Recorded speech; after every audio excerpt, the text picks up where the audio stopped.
Um, tubahaye kaze mu kiganiro tugiye gukorana n'umukozi w'Imana, ariko tubaye dushimiye Imana kubw'uyu mwanya mwiza Imana iduhaye kugira ngo tuganire namwe mugiye kudukurikirana. Tubahaye kaze kuko musanzwe mudukurikirana kuri YouTube. Ubu twabateguriye ibindi bisha bizadufasha twese kubw'ijambo ry'Imana. Hari umurongo dushaka gukoreramo uri mu byakozwe n'intumwa, ngira ngo ni 8:31, havuga ngo se ibyo usoma urabyumva? Yanko ntihayisoma ibintu ntiyabyumva, isubiza ivuga ngo nabyumva gute nta ufite ubinsobanurira. Turashaka rero kuzabaza tubana namwe kugira ngo mugihe muzaza mudukurikirana ibidasobanutse byo mutumva muze mubaza. Rwose turabibasabye muze mubaza, tuzoza tubashakira abarimu abigisha bazoza babafasha. Tubahaye kaze rero, murakaze nshuti bavandimwe, dusanganwe tubana kugira ngo dusangire iki kiganiro ariko kiri mu ijambo ry'Imana. Nanone tutaratangira reka dusenge. Nitumara gusenga rero turaza kwakira umutumirwa wacu atwibwire. Nyuma yo kutwibwira turaza kubabwira rero ikiganiro cyacu gishingiye kuki, dushaka kuvuga niki, dushaka kubagezaho iki. Data, mu izina rya Yesu Kristo turagushimiye, tugwaye icubahiro kubw'uyu mwanya mwiza uduhaye wo kuganira ijambo ryawe n'umugaragu wawe, kugira ngo dufatanye na benshi kumva no gutahura no gusobanukirwa. Abantu bumva byinshi badasobanukiwe, abantu basoma byinshi badasobanukiwe, ndetse n'abandi baririmba ibyo batumva. Turagushimiye ko utanze uyu mwanya mwiza wo kugira ngo dufashe benshi uko uzadushoboza, kugira ngo abantu basobanukirwe neza ibyo basoma, ibyo babwirwa, ibyo baririmba n'ibyo baganira, bamenye iby'agaciro. Tuguhaye kaze rero muri iki kiganiro, umwanya tugiye gutangiza utangizanye natwe kandi uze gusozana natwe. Tubisenze mu izina rya Yesu Kristo umwami wacu, amen. Reka rero umutumirwa wacu abanza twibwire, namara kutwibwira rero tuze kubabwira ishingiro ry'ikiganiro cyacu ku bijanye n'ijambo ry'Imana. Karibu rero umutumirwa wacu. Murakoze cyane. Ariko mbere yuko mbibwira reka mbanze nshimire Reverend Pasteur Mudaheranwa watumiye muri iki kiganiro.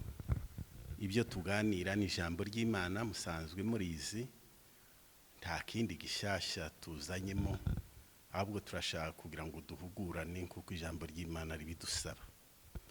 Rero nje watumiwe kugira ngo tuganire, nitwa Tadeyo Muragizi, ariko abantu benshi cyane banzi ku izina rya data rya Bihembe, niryo abantu benshi bazi, ariko ayo niyo mazina yanje yandeze akankuza. Ndi umupasteri, mbarizwa mu itorero rya Église du Nazarien International rikorera mu Rwanda. Ngira ngo ibisigaye ndi mwene so muri Yesu Kristo. Murakoze cyane. Murakoze mushumba. Mu by'ukuri murabizi ko abantu bose Bibiliya ni kwivuga ngo twicishe bugufi, ariko umutumirwa wacu twatumiye ngiye n'umubyeyi mu nzira ebyiri. Yaranigishe ku ishuri rya Bibiliya ndi muto, n'ishuri ry'amasomo asanzwe ndi muto cyane. Urumva ko yampaye ubwenge. Nanone n'umubyeyi kubera ko akuze no mu murimo w'Imana, kandi yarize. Sindinda gusobanura byinshi, ni umudokiteri, naco nditworeka kukivuga kugira ngo nanone mumenye uwo mugiye kuganira uwo ari we, dore ko abantu n'ibyo nabyo biba bikenewe. Hari igihe wenda tuvuga ibintu bakavuga bate se ninde yarize se, ariko yarize afite ubumenyi, ariko kandi akayoborwa n'umwuka wera w'Imana. Icyo nico gikomeye cyane. hanyuma turaza kuganira nawe cyangwa se tuzakomeza tugenda tuganira bivanye n'ibibazo muzaba mufite muzashaka kubaza, tuzagenda tumubagarurira mu gihe muzumva ko by'ukuri hari icyo mwafashijwemo cyangwa se mwatahuye.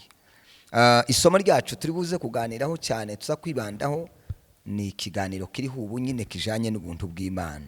Ubuntu bw'Imana hari ukuntu abantu batabyumva, hari ukuntu abantu babwisobanurira, hari ukuntu abantu babutahura ukutariko, ariko turashimira Imana ko tugiye gufatanya namwe iki kiganiro, kandi ndabizi ko hari ibyo uzakuramo. Ndabyizera neza ko nyuma y'ikiganiro n'umushumba n'umukozi w'Imana Dr. Bihembe, ndizera ko hari icyo uri buze gukuramo n'icyo utazumva. Ndabizi ko uzabaze, Imana izamushoboza kuduha byinshi no kumenya byinshi. Impamvu yatumye tunamuzana nuko twebwe yatugiriye akamaro mu kubyumva, mu kubitahura, mu kudusobanurira, twumva nanone twomuzana namwe akabasangiza iyo nkuru. Mushumba urakaze rero kutuganirira n'isomo ryacu, turagenda tuganira, turagenda tuvugana, hanyuma ndizera ko tudatwara umwanya munini, ariko kandi uwo dutwara wose n'uwingira akamaro. Kaze rero, Imana iguheze umugisha. Murakoze cyane. Reka dutangire dusoma icyanditswe kera mu rwandiko Paulo yandikiye Tito, ibice ni 2, dusome duhereye ku murongo. Rero turasoma umurongo wa 11 hanyuma tuganireho. Dusomye mu izina rya Yesu. Bibiliya yavuze ngo kuko ubuntu bw'Imana buzanira abantu bose agakiza bwabonetse, butwigisha kureka kutubaha Imana n'irari ry'iby'isi, bukatwigisha kujya twirinda dukiranuka twubaha Imana mu gihe cya none. Amen. Iri jambo rivuze ku buntu bw'Imana bwabonetse, kandi ubu buntu bwabonetse Bibiliya iravuga ngo buzanira abantu bose agakiza. Ubu buntu bwabonetse Yesu Kristo, aho Paulo yabwiraga Timoteyo n'igihe Yesu Kristo yaje hano ku isi, noneho yigisha ubutumwa bwiza, yaje aduhishurira. Mu butumwa bwiza yaduhishuriye ko Imana ari Data, yaduhishuriye ko ari we mucunguzi wacu, aduhishurira umwuka wera, aduhishurira ibyanditswe byera byinshi byari ko byuzurira muri we. Bityo rero nicyo gituma hano havugwa ku buntu bw'Imana bwabonetse. Ubuntu bw'Imana rero ngiye kuvuga muri make kugira ngo wenda tuze kubona uko tuganira na mushumba. Ubuntu bw'Imana dushobora kubuvuga mu bice 2 by'ingenzi. Hari ubuntu bw'Imana rusange. Ubuntu bw'Imana rusange ni ubuntu nukugira neza kw'Imana igirira abantu bose. Bibiliya iratubwira ngo Imana igirira, mbese ivusha izuba ku bantu bose, ababi n'abeza, kandi ikavuba imvura ku babi n'abeza. Imana iha gutunga abakiranirwa n'abakiranutse. Ubwo ni ubuntu. Yego. Ibyo byose biha ku buntu bw'Imana, kandi ubwo ni ubuntu rusange. Ko ubwo buntu abantu bose barabusangiye. N'ubw'Imana yaduhaye twese. N'ubw'Imana yatugiriye. Uko kugira neza kw'Imana nako kwitwa ubuntu bw'Imana. Noneho rero hakaba ubuntu buzanira abantu gukizwa. Ubuntu bukiza nabwo dushobora kubuvugamo ibice nka 3 by'ingenzi. Icya mbere, hari icyo bita mu zindi ndimi, wenda muzajya mumfasha kubivuga neza, hari ni nk'ubuntu bw'ibanze bwitwa la grâce prévenante. Ni ubuntu Imana igirira abantu ibahendahendesha ukuri kwayo, ni ibahendahendesha urukundo rwayo, kugira ngo bumve ijambo ry'Imana ribazanire kwizera. kuko kwizera kuzanwa no kumva, kandi kumva kukazanwa n'ijambo ry'Imana, kuko byanditswe mu Baroma ibice 10 ku murongo wa 17.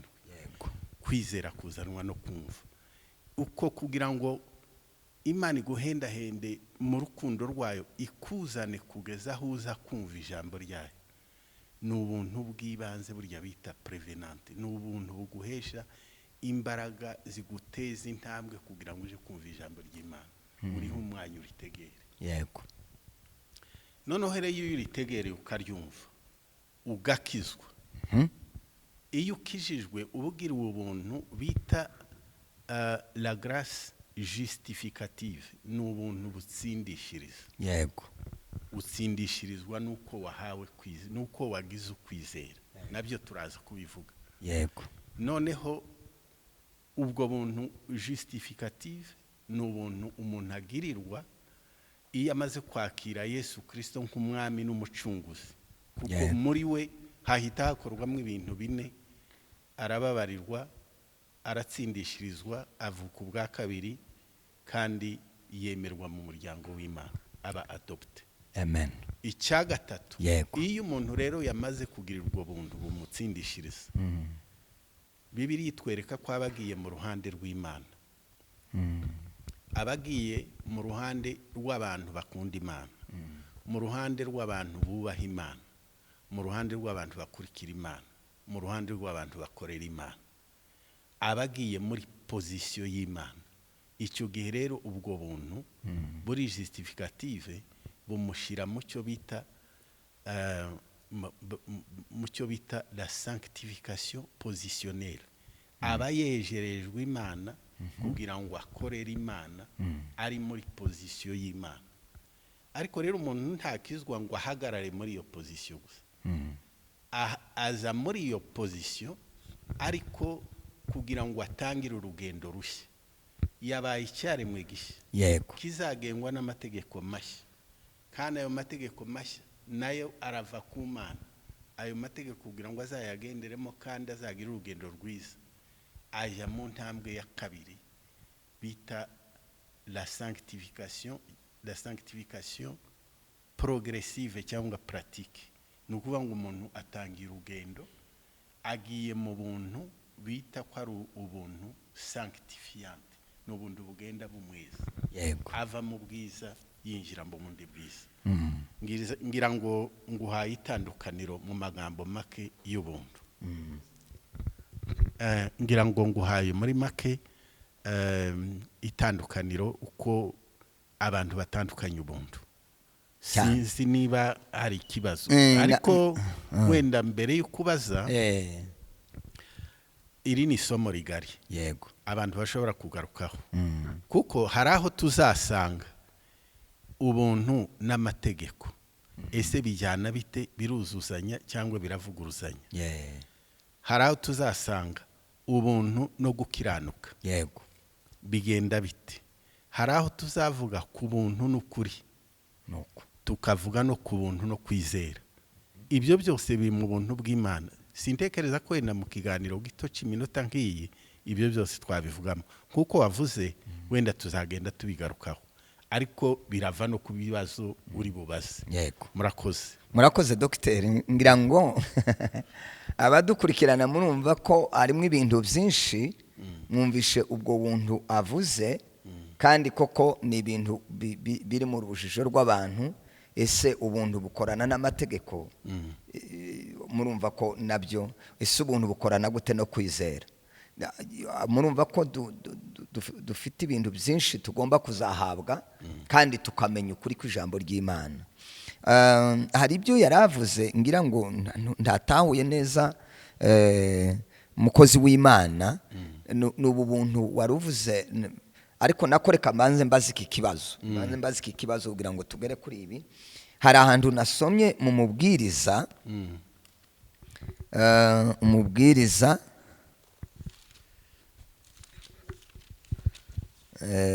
umubwiriza ni ibice 3 umurongo wa 13. Umubwiriza ibice 3 n'umurongo wa 13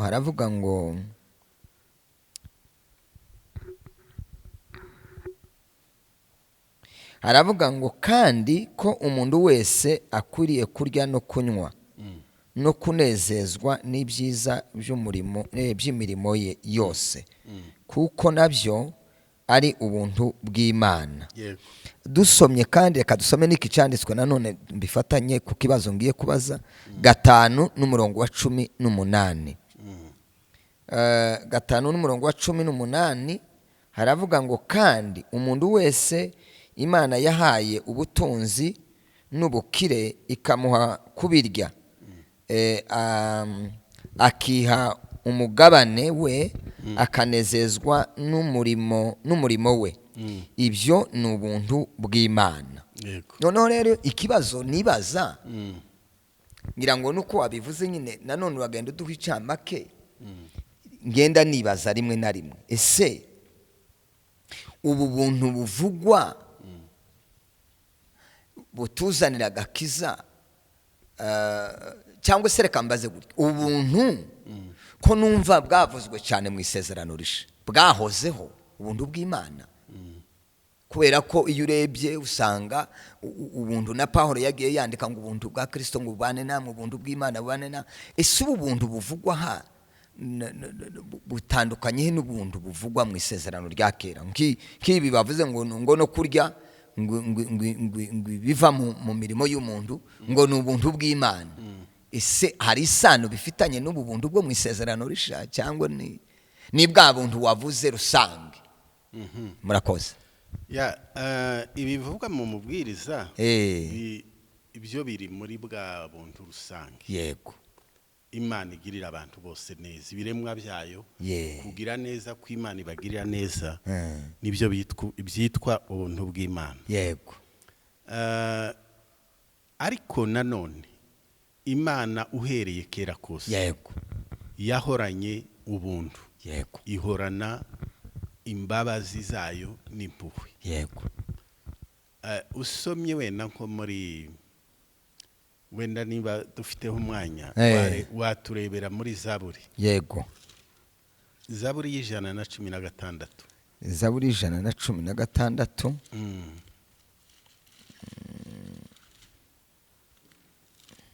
Zaburi y'116. Yego. Usome ku murongo wa 5.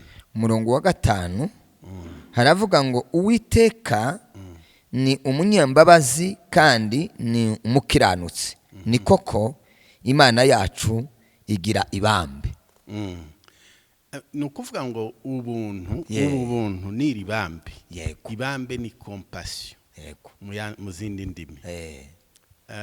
Ibambe, imbabazi, ibi byose bivugwa ni za aspect z'ubuntu. Yego. N'Imana yahoranye imbabazi. N'Imana yahoze igira neza. Yego. Usomye muri Yoeli wenda naho wareba muri Yoeli ibice 2 ku murongo wa 16 na 3. Yoeli ibice 2 umurongo wa 16 muve 3 13. Ibice 2 n'umurongo wa 13. Haravuga ngo imitima yanyu abe ariyo mutanyura, mureke imyenda yanyu, muhindukirire Uwiteka Imana yanyu kuko igira impuhwe yuzuye n'imbabazi, ntiyihutira kurakara ahubwo ihorana ibambe ryinshi. Iyo ni Bibiliya, ijambo ry'Imana. Ni Bibiliya yera. Iri bambe ry'Imana n'izi mbabazi z'Imana. Yego. Byose biracavuga ubuntu bw'Imana. Yego. Kuko ibyo biri mu buntu bw'Imana. Ni ukuvuga rero urabona ko no mu isezerano rya kera Imana yahoranye imbabazi, Imana yahoranye ibambe, ntiyihutira kurakara. Ibi kutihutira kurakara kuko Bibiliya yavuga ngo imbabazi zayo nizo zituma tudashiraho. Kubera ko tudashiraho n'ubuntu tugiriwe, ariko tutagiriwe ubuntu kubw'ibyaha byacu twagashizeho, ariko kubera imbabazi zayo ziyongera uko bukeye. Nicyo gituma ari ubuntu tuba tugiriwe, twongerewe ikindi gihe cyo kubaho kugira ngo turusheho kuyimenya. Ni ukuvuga rero ngo ubuntu bw'Imana bwahozeho uhereye kera. Imana ya kera mu isezerano rya kera ni nayo Mana y'isezerano rishya. Imana yatanze amategeko ikayaha Mose, ni nayo Mana yatanze Kristo ngo abe igitambo. Iracyari imwe, ntiyahindutse. Yego.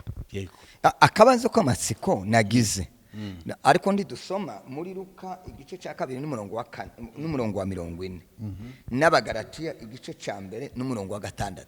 Nahasomye mpasanga imvugo zisa naho ari zibiri, ariko zirancanga. Nibazaho nasanze havuga ngo hariho ubuntu ngo bw'Imana, ngo n'ubuntu bwa Kristo. Noneho ndibaza ndetse ubuntu bw'Imana n'ubuntu bwa Kristo biratandukanye, bimeze gute? Niba hari icyo wadufashaho.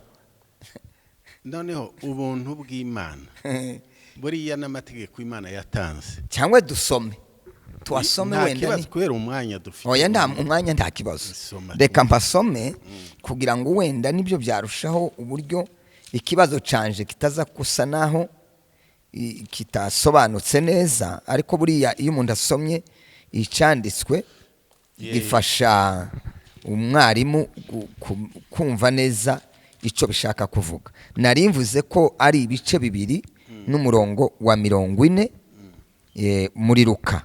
Yego. Haravuga ngo nuko uwo mwana arakura, agwiza imbaraga, yuzuzwa ubwenge, kandi ubuntu bw'Imana bwari muri we.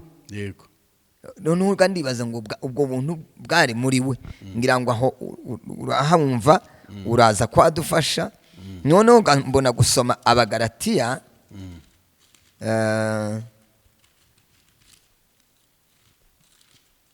Abagalatiya ni igice cya 1 umurongo wa 6.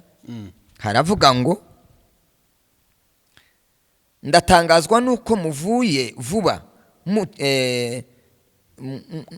mwimuye vuba mutyo, mukareka uwabahamagariye guhabwa ubuntu bwa Kristo. Noneho ndibaza ndetse ubwo buntu bw'Imana n'ubuntu bwa Kristo bavuze ngo baretse vuba ngo ubuntu bahawe bwa Kristo, nahariya ngo uwo mwana arakura ngo agwize imbaraga ngo ari mu buntu bw'Imana.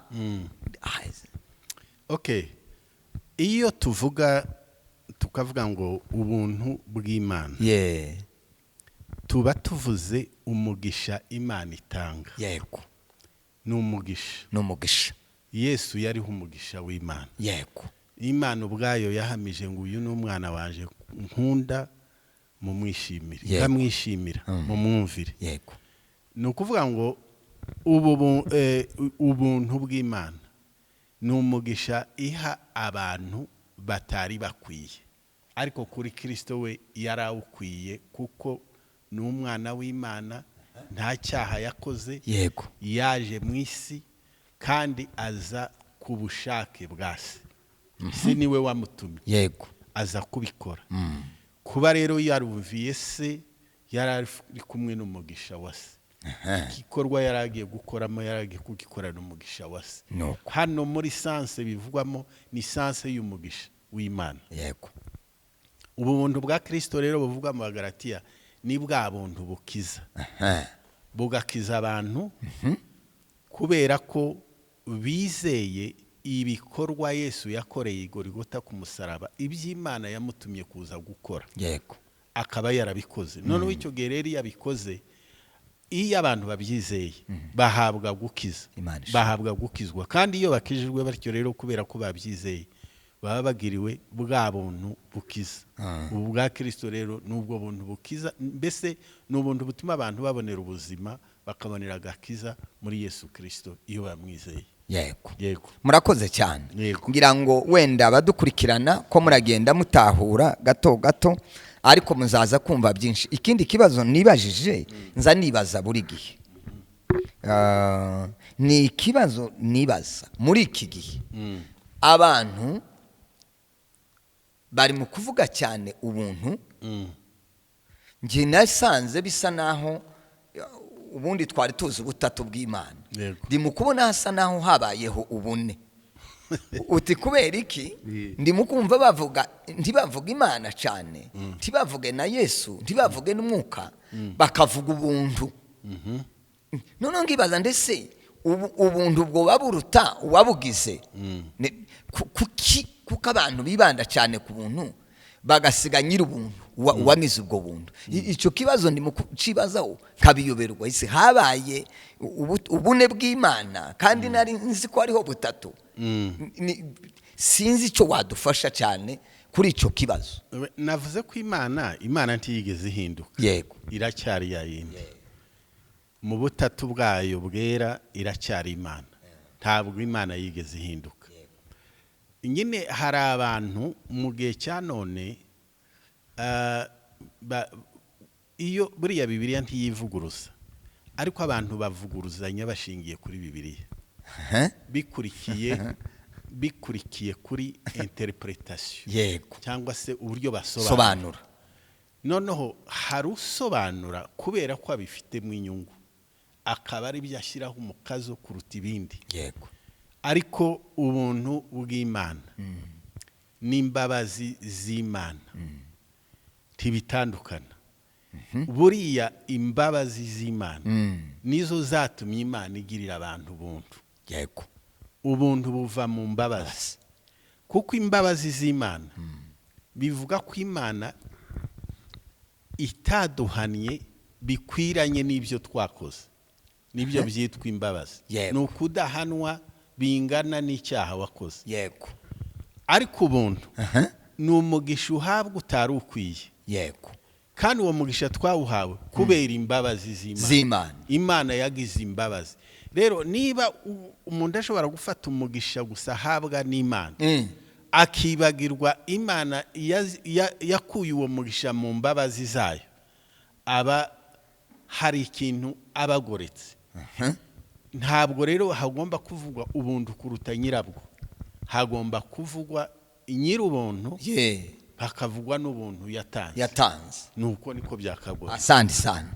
Ikindi nibaza ese buriya iyo umuntu avuze ubuntu abavuze Kristo, iyo avuze Kristo abavuze ubuntu. Ese hari itandukaniro ry'ubuntu na Kristo? Hari amasano cyangwa ni ijambo rimwe?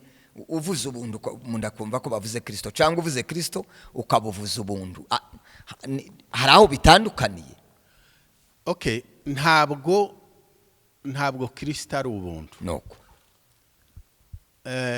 ubuntu ni igikorwa. Kristo ni umuntu. Tumufashe nk'umuntu, mbese tumufashe kuko hari aho n'abavuga ko ari umwana w'umuntu. Noneho Kristo ni umuyoboro Imana yacishijemo ubuntu bwayo kugira ngo bugere ku bantu. Ni moyen Imana yakoresheje kugira ngo abantu bahabwe ubuntu. Ariko ubwe si ubuntu. Ni ukuvuga ngo hari ubuntu bw'Imana, navuze ko ari umugisha Imana iha abantu batari bawukwiriye, ariko iwubahera muri Kristo. Ni ukuvuga ko Kristo niwe wabaye kanali inyuramwo wa mugisha w'Imana kugira ngo Imana iwuhe abantu. Rero le moyen izana inyuzwamo ubuntu ntabwo ari ubuntu. Hari ubuntu ariko hari naho bunyura kugira ngo bugere ku bantu. Yego. Asante. Noneho rero impamvu nagize ikibazo nuko hano harya twasomye havuze ngo ubuntu butwigisha. Yego. None ndibaza ndetse ko ubuntu babufashe nk'umuntu kandi ari igikorwa. Ni nayo mpamvu narimbajije iki kibazo, nibaza ndi wenda kutatahura nkavuga ni none ubuntu wasanga ari bwo Kristo Kristo ariko bisobanuye neza pe. Yego. Ndabyumvise uvuze ko Yesu Kristo ni umuyoboro wacishijwemo ubuntu kugira ngo butugereho. Yego. Ni nga kurya kw'amazi, amazi yose agera ku nzu yaciye muri tiyo. Yego. Iyo batemye tiyo burya amazi niyo bakigeze Yaba ku muntu. kikugezeho. Ni ukuvuga ngo hariho amazi hakaba na tiyo. Yego. Ndabyumvise pe. Ariko rero nkibaza ndetse abadukurikirana iyo bavuga ngo buratwigisha kandi ko busa n'ubuhindutse umuntu. Sinzi ibyo biba bivuga cyane ibikubiye muri bwo ni konteni yabwo itwigisha. Yego. Ni nkuko nanone rimwe na rimwe muri Bibiliya muvuga ngo urukundo rw'Imana rugira rutye. Yego.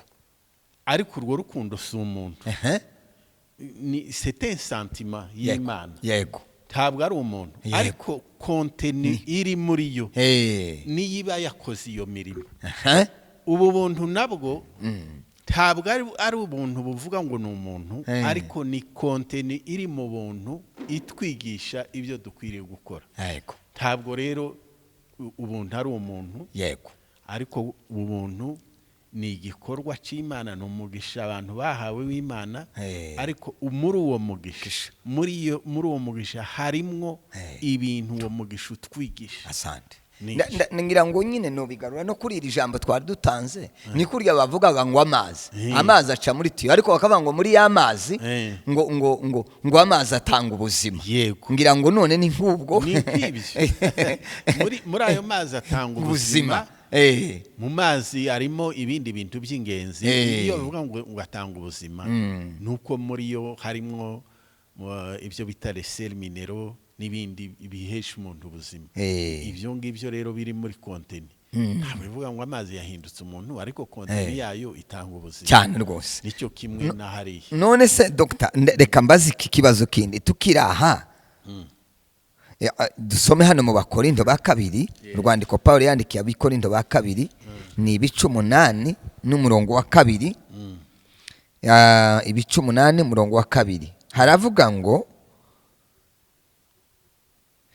bakigeragezwa cyane n'amakuba menshi, umunezero wabo uhebuje n'ubukene bwabo bwinshi bwabasesekariyemo ubutunzi kubwi iby'ubuntu batanze. Nibaje se ni ciki kibazo twari tuvuze ko ubuntu budushoboza no gutanga. Aha iyo bavuze ubuntu mu zindi ndimi z'amahanga iyo ni generosity. Ni umuntu muri we, ni ukuvuga ngo ubwo buntu bwo ntiburi muri bwa bundi bukiza, ntiburi muri wa mugisha wundi uvugwa, ahubwo ni impano. Ni impano umuntu yahawe ituma agira umutima wo gutanga. Rero gutanga ni impano. Buriya rero ubu buntu buri mu mwanya w'impano. Aba bantu bagize ubuntu bwo gutanga, bahawe impano yo gutanga, ariko ntabwo ari ukuvuga ngo ni muri bwa buntu umuntu twavugaga. Asante. Nkiraho kibazo nibajije.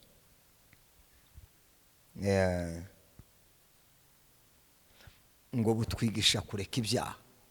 Ndagira ngo niko twavuga. Niko twasomye. None naco ni kibazo nagize. Ese butwigisha kureka ibyaha kandi twarabibabariwe. None ubwo havuze ngo butwi kandi nkabona uyu mwanditsi Tito yabayeho, Yesu yarapfuye, Yesu yarazamutse, yaragiye, twarababariwe. Ibindi byaha ubuntu butwigisha kandi twarabibabariwe ni ibyaha nyabaki. Ngira ngo nico kisinzi nimba mbibajije neza. Oya, kibazo kirumvikana. Kuko rimwe na rimwe n'abantu baranabivuga bakavuga bati twarababariwe. Noneho rero ngo butwigisha kureka ibyaha. Ibihe byaha kandi twarabibabariwe. Noneho buriya rero icyaha kirimwo ingeri z'uburyo bubiri. Hari icyaha abantu bokojwe na Adamu. Cyitwa icyaha cy'inkomoko. Icyo abantu barakibabariwe. Ntawe uzahanwa kubera Adamu, kuko Adamu wa kabiri yaraje akimaraho, azana gukiranuka. Noneho nyuma y'ibyo kubera ko bokojwe ibyaha bagira kamere y'icyaha muri bo. yego ni ukuvuga ngo babogamiye gukora ibibi kuruta gukora ibyiza. bakagwa mu rwego rwa kabiri rw'ibyaha bita ibyaha abantu bakora babigendereye. ibyaha abantu bakora ku giti cyabo bitari ibyo batewe na Adamu. umuntu wese afite ibyaha akora. ni ukuvuga ngo abikora te abikora biciye mu bitekerezo, mu bikorwa, mu magambo, cyangwa mu kwirengagiza ibyiza azi, ariko akareka kubikora abizi ko yakagombye gukora byiza. icyo gihe ni ibyaha. ni ukuvuga ngo twababariwe ibyaha, tujya muri pozisiyo y'Imana, turi ku ruhande rw'Imana, ariko ntitwahindutse Imana. kuba mu ruhande rw'Imana si ukwera nk'Imana, si no kwera nka Kristo. kuko n'ubundi ijambo riradushishikariza ngo dukomeze tugende tujya imbere tugenda dusa na Kristo. urumva ko tutarageraho dusa nawe, bisaba urugendo kugira ngo tuzase nawe. ni ukuvuga ngo nibwo twagiye mu ruhande rwe ariko ntiturasa nawe. ntabwo twejejwe ngo tubwire ukwera kwiwe kubera ko dufite umubiri wakorewemo na kamere igihe kirekire. umubiri ugifite za faiblesse, ukora za erreur. buriya ibyaha, ubundi iyo tuvuga ibyaha hari ibintu abantu bavuga za erreur byitwa ibyaha ariko ari amakosa gusa. umuntu par exemple arasohotse n'imodoka aragiye akandagiye umuntu ku muhanda, ntabyo yigeze agira, ariko umuntu yinjiye nabi mu muhanda aramukandagira. yakoze icyaha kubera ko yishe umuntu, ariko ni ikosa ryakozwe, ntabwo yabigendereye. si kimwe n'umuntu wicaye agapanga agategura uburyo azica umuntu n'uburyo azahunga. biratandukanye. rero zibaho kubera ko umubiri ni imparfait. umubiri ufite aho ugarukira, ufite za limitation. bityo rero ibyaha nicyo gituma iyo tuvuga ngo turi mu rugendo rwo kugenda twezwa mu buryo butatu. twezwaho ibyaha ibyo dukora, yego, tukezwaho imbaraga zabyo, tukezwaho na presence yabyo muri twe. kuko presence y'icyaha ibaye mu muntu, uwo muntu ntabwo kwera no gukiranirwa no gukiranuka byaba mu muntu umwe rimwe. igituma rero tugomba kuba mu ruhande rw'Imana kandi tukezwa rwose, nuko twezwa icyaha, tukezwa imbaraga zacu, kandi tukezwa na presence yacu. kandi ibyo tubishobozwa n'umwuka wera. umuntu ntiyabishobora, abishobozwa n'umwuka wera. buracyari bwa buntu bw'Imana itanga umwuka kugira ngo agende atuneshereza. rero ibyaha biracyakorwa, kandi igituma bikorwa n'abantu barabizi ko bakora ibyaha. nuko ahubwo abantu bitiranya bakagira ngo bakavuga ngo amategeko ntayahari.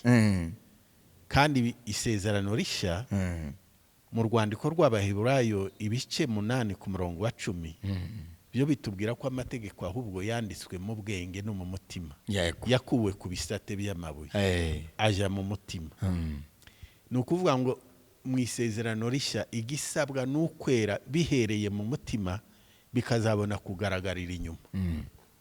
ariko mu isezerano rya kera amategeko yasabaga ko abantu biyeza mu buryo bwo hanze, bigasobanura ko n'imbere bejejwe.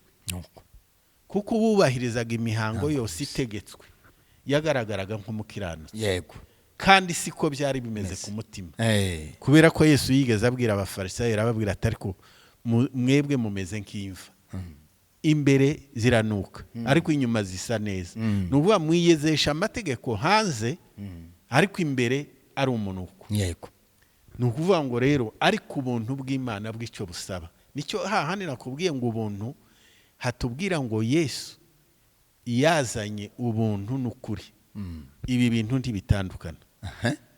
Ni ukuvuga ngo niba umuntu yagira ubuntu bw'Imana bugomba kuba ari ubuntu bushingiye ku kuri kw'Imana, akamenya neza ngo ibyo akora n'ibyo avuga ni ibivuye mu kuri mu mutima we, ariko si ibyo kujijisha abantu hanze.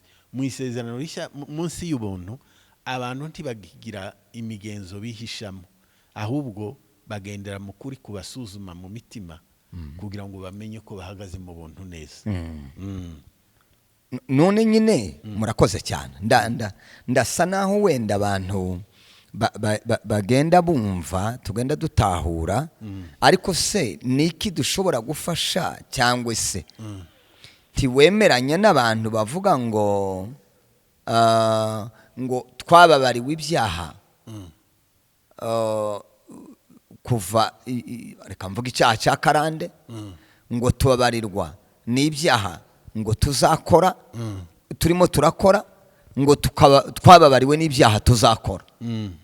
Hariho abantu bavuga uko rwose ubyumva gute, wabidufashamo gute ko twababariwe? Yesu Kristo ngo yarapfuye afira ibyaha twakoze, agafira n'ibyaha twari dukora, ndetse akaba yarapfiriye n'ibyaha tuzakora. Ni ukuvuga ngo tutuye mu buntu bw'Imana, ibyo dukora ntidusohoka mu buntu bw'Imana.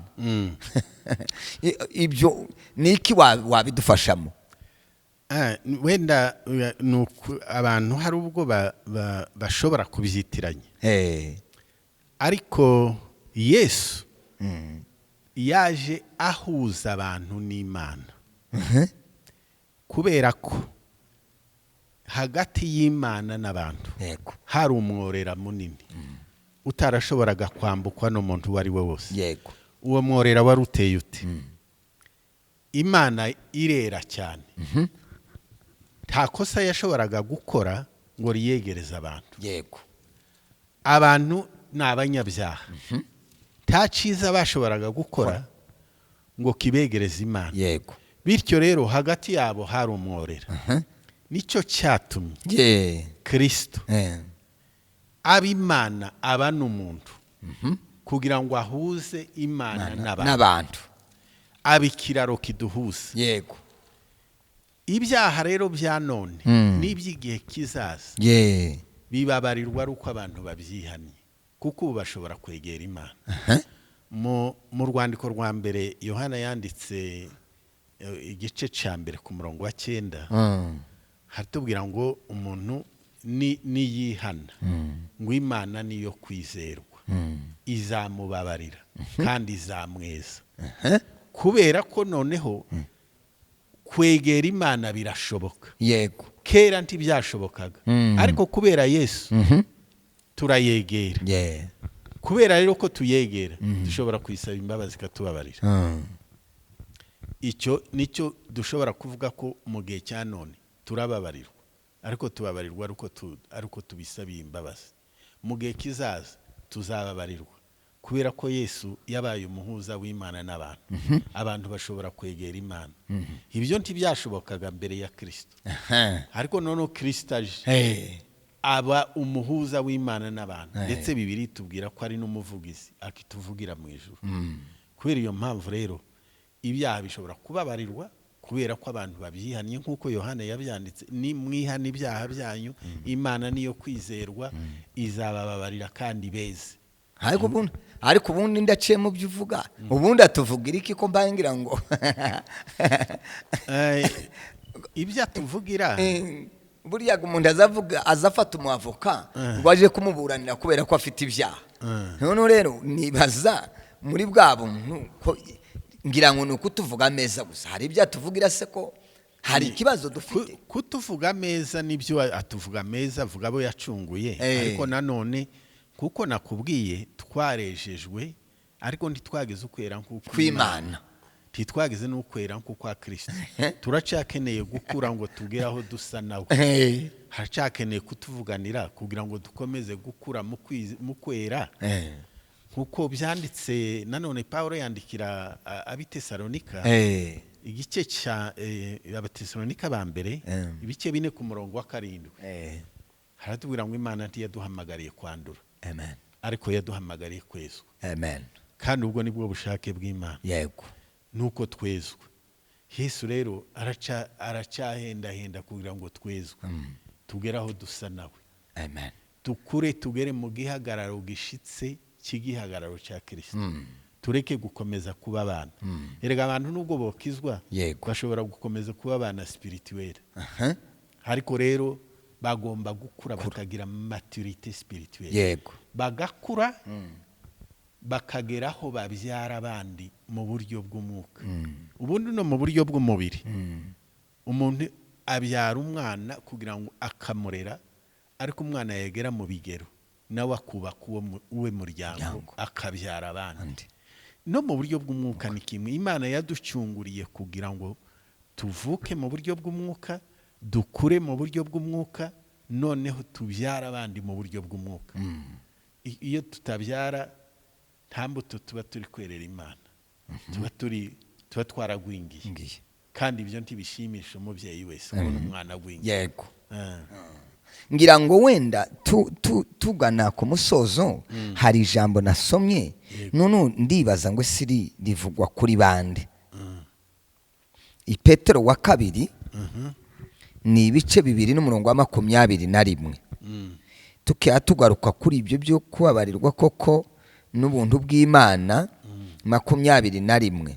Yego. Petero wa 2 ibice 2 21. Haravuga ngo icyajaga kubabera ciza iyaba batigeze kumenya inzira yo gukiranuka, biruta ko basubira inyuma bamaze kuyimenya, bakareka itegeko ryera bahawe. Umurongo wa 22,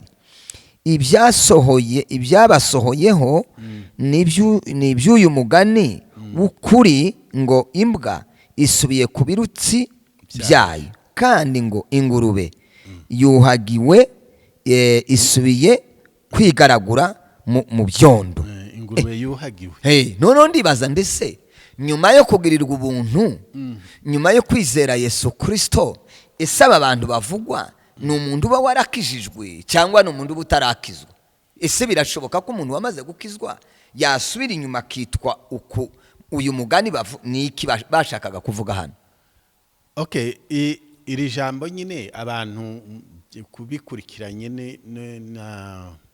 n'ama interpretation y'abantu, hari abantu bavuga nyine barya nakubwiye, bavuga ko iyo umuntu yababariwe akaba ari mu ruhande rw'Imana byarangiye.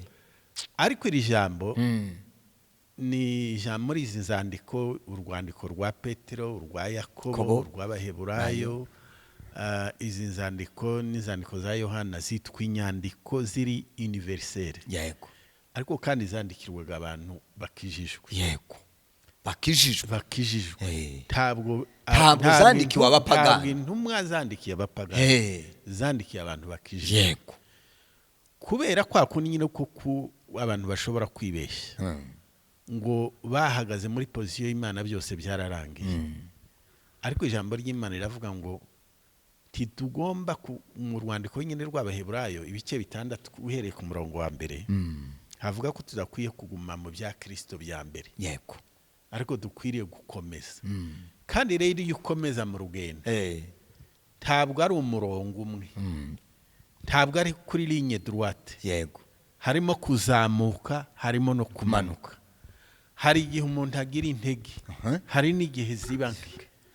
Ariko muri byose icyiza nuko afite umwuka w'Imana ugenda igihe cyose amugarura mu nzira, akabwira ati nyamuneka garuka, aho iyo nzira ugiye siyo. Ariko muri urwo rugendo rwo kwezwa, ni urugendo abantu bagenda rimwe bakagira imbaraga nyinshi, ubundi bakagira intege nke, ubundi bashobora kugwa, ubundi bakabyuka. Nicyo gituma iyo nyandiko yandikiwe n'abantu nanone bakijijwe. Imana ishimwe. Bashobora gusubira inyuma rwose. Yego. Ndibaza ko turi mwanya wo kuja gusoza, ariko si no gusoza ahubwo ni ukugira ngo tube dusubitse. Yego. Tube dusubitse. Nakubwiye ko ari isomo rinini cyane. Ni isomo rinini. Muribuka ko yatubwiye ko hagomba kubaho isano, agomba kutwereka isano ry'ubuntu n'amategeko. Hakaba isano ry'ubuntu no gukiranuka. Yego. Isano ry'ubuntu n'ukuri. Isano ry'ubuntu no kwizera. Yego.